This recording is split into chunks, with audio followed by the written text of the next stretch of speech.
themes and concerns in a Lacanian and Freudian approach to obsessional neurosis. That's really our topic in the first of a series of mini lectures on obsessional neurosis.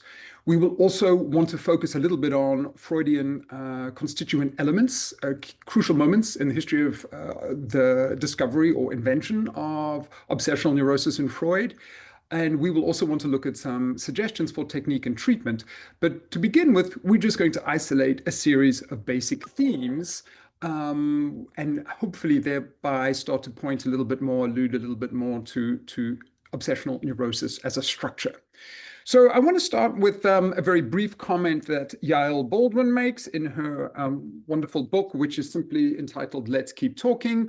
And she makes two comments about obsessional neurosis. One, she says, when working with obsessionals, sentiments of death, time, guilt, and anal eroticism tend to rear their heads in related patterns. So that itself, I think, is worth reiterating, those thematic concerns of death, time, guilt, and anal eroticism, and how they may take on multiple, if not virtually infinite, variety of forms in related patterns in the person's life. All of those themes we will unpack and explore in a little bit more detail. Having noted that, we should also just pick up a couple of themes that is helpfully outlined by Dylan Evans's A Dictionary of Lacanian Psychoanalysis, where he notes that obsessional neurosis by now has a significant history. In 1894, he says, Freud isolates a specific diagnostic category of obsessional neurosis. So well done, obsessionals. You're going on to be 130 years old as a diagnostic category.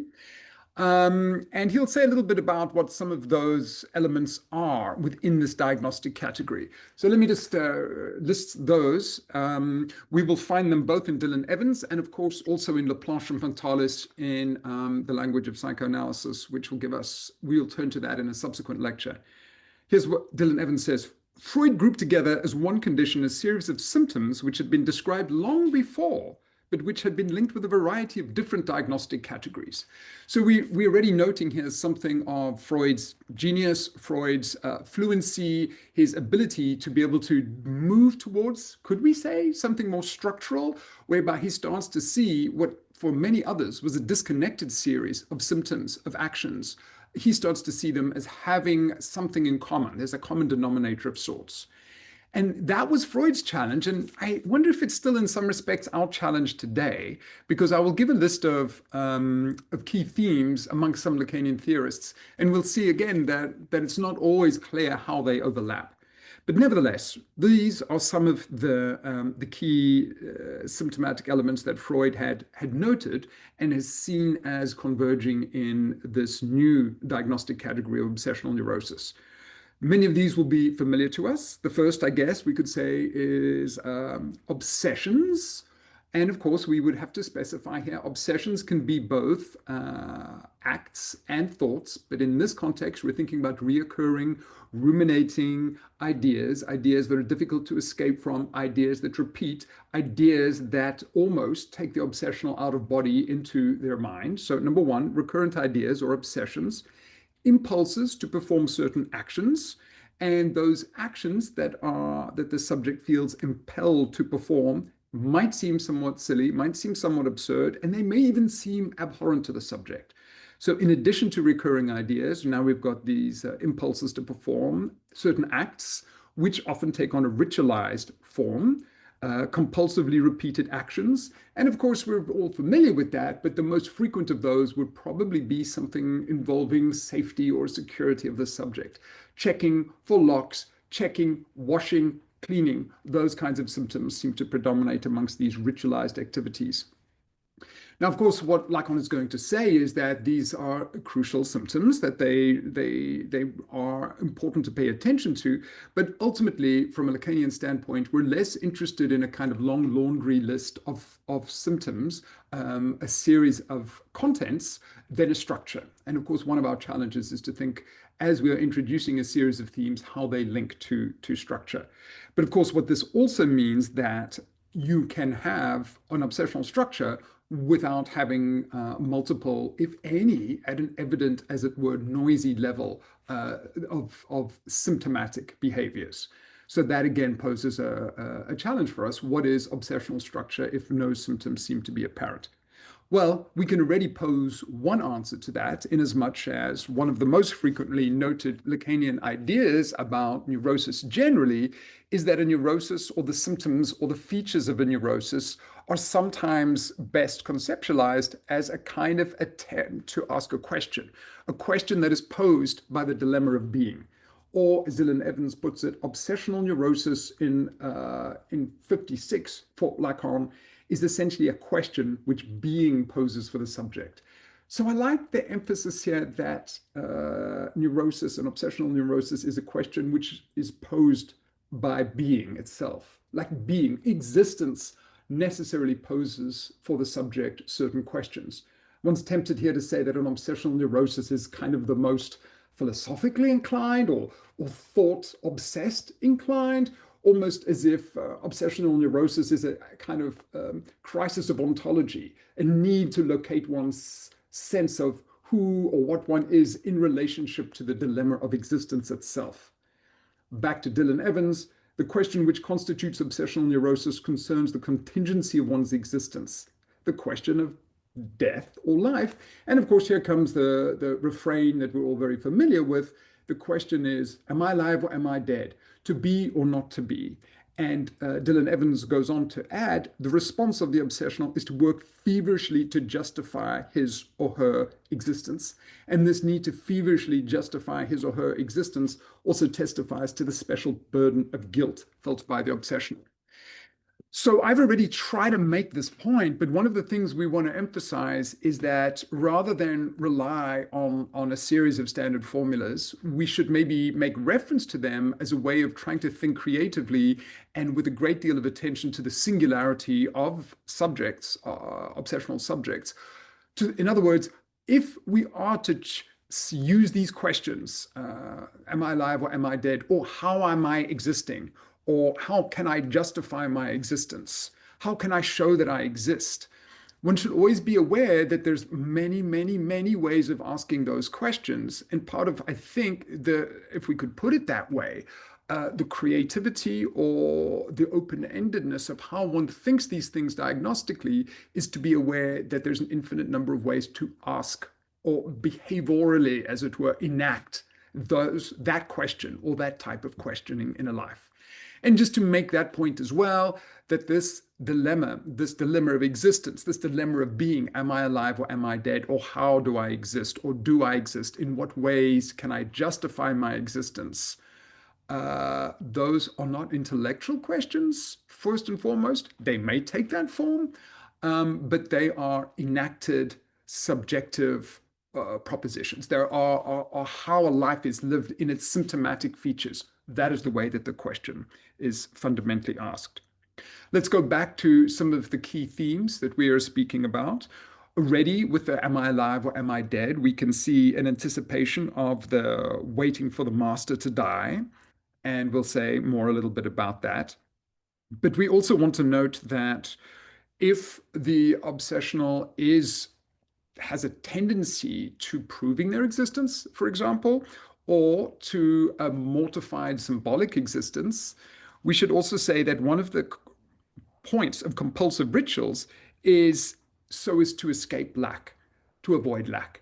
I'm trying to encourage all of us to have our own ways of thinking about how one might recognize what certain signatures of obsessional neurosis might be, even if they are based or derived from some of the ideas we're suggesting here. For me, one of them is a kind of tendency to lack avoidance. And lack avoidance can take many, many forms. It can mean the collector's instinct to assemble and collect everything or as much of everything as one can to a point where there isn't a lack in the collection, for example. But it could also mean a way of responding to another such that the other doesn't lack. Or it can mean trying to puzzle out and get a sense of what the potentially lacking other, how they might be fulfilled with demands. And this, of course, is yet another theme for obsessional neurosis, an obsessional neurotic will try to respond to the rather disturbing or worrying lack in another, or more, in a more pronounced sense, the desire of another, which is generally somewhat anxiety-provoking because it's hard to know exactly what the other desires. But what they may indeed try to do is figure out what the other might seem to need or to supply that other at the level of demand. In other words, put more simply, the anxiety-provoking process of being confronted with the big other's lack or the big other's desire, one way of managing that is to try to domesticate that, to make it more manageable by thinking about what is it that the other demands and how can I constantly provide those objects of demand such that I'm not confronted with lack, with desire in the other. And thereby the hope would be that I also avoid desire, the spontaneity of lack and desire that may occur to me. Hence, a need to have a kind of domesticated existence with repeated behavioral patterns and routines, so on and so forth. We could also say that for staying with the Dylan Evans, not only is the obsessional attempting to escape the lack in the other, but they're also aware of or try to avoid at all costs the castration in the other. Something which may be represented, says Evans, in the form of a terrible disaster. And of course, he gives an example of the rat man who has a whole series of elaborate rituals which are there to ward off a fear of a terrible punishment. So those are some of our basic beginning moments. Let's do a kind of very precursory overview of some of the key moments in the literature. And what I'm trying to do in doing this is perhaps being a little bit reductive, but just to pull out this interesting facet, this interesting idea that many Lacanian theorists will highlight certain conceptual questions and themes in how they go about approaching obsessional neurosis. So, for example, if we're looking at Bruce Fink's clinical introduction to Lacanian psychoanalysis, and also how Astrid Gessert goes on to articulate some of those ideas, some of the key themes there seem to be about the annulment of the desiring other, how one might negate or avoid or bypass this desiring other. I've already mentioned that at some respect.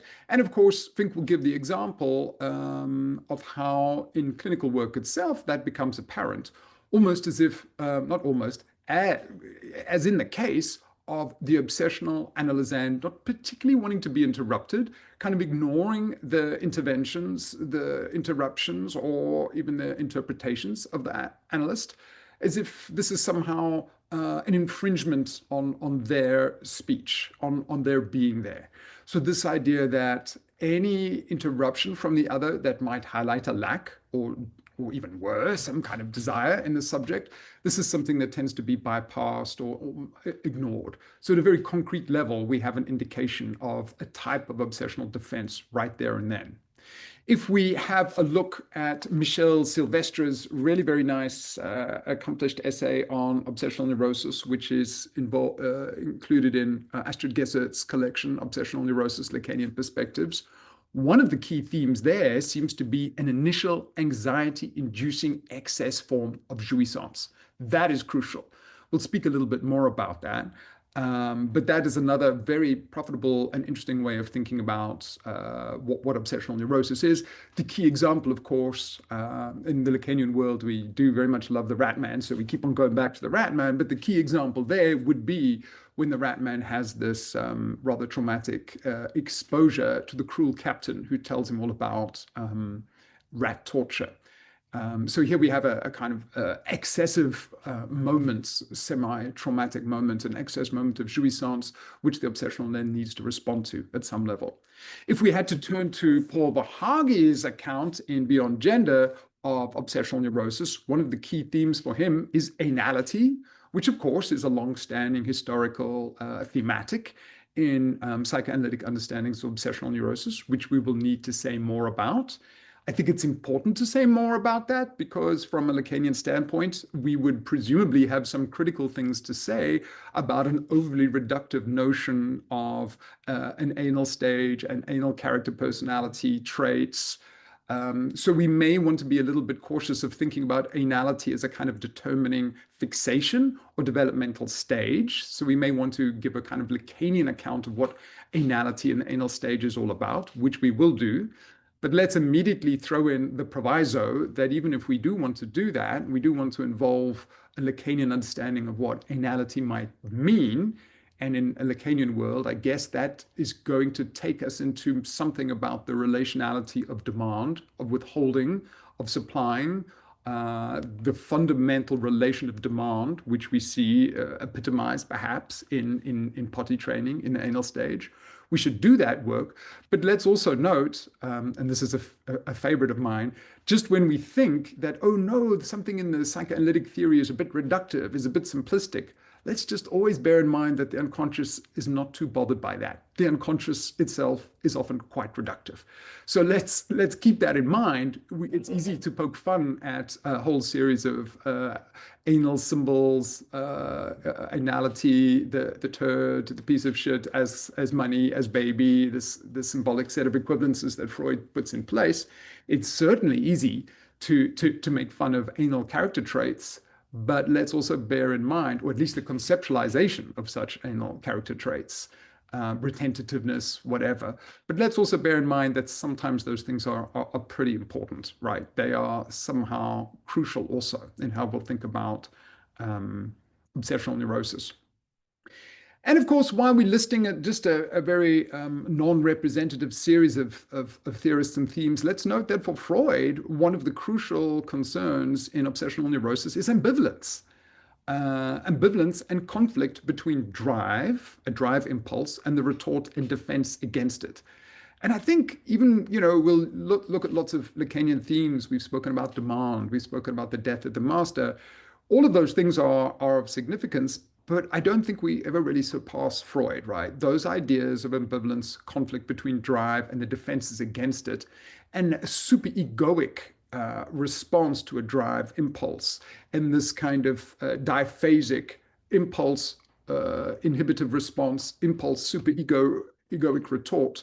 This diphasic or balancing out quality that we see in obsessional neurosis is going to remain crucial. And Freud, we do well to refer back to Freud's conceptualizations of these. One last theme before we move on is just to say, when we're thinking about obsessionality, another profitable and interesting research area is just to think about the obsessionality and time. Not only is obsessionality a dilemma of existence, you might say, it is also one that is often characterized by a certain relationship to time. Perhaps most crucially of waiting. We already had that with the idea of the waiting for the master to die, but of prevarication, of stasis, and in many instances of indecision. So all of these ideas are important, as is the fundamental kind of existential quality of a relationship to death, to which we could also add the idea of some kind of symbolic mortification. So there we have a series of opening themes.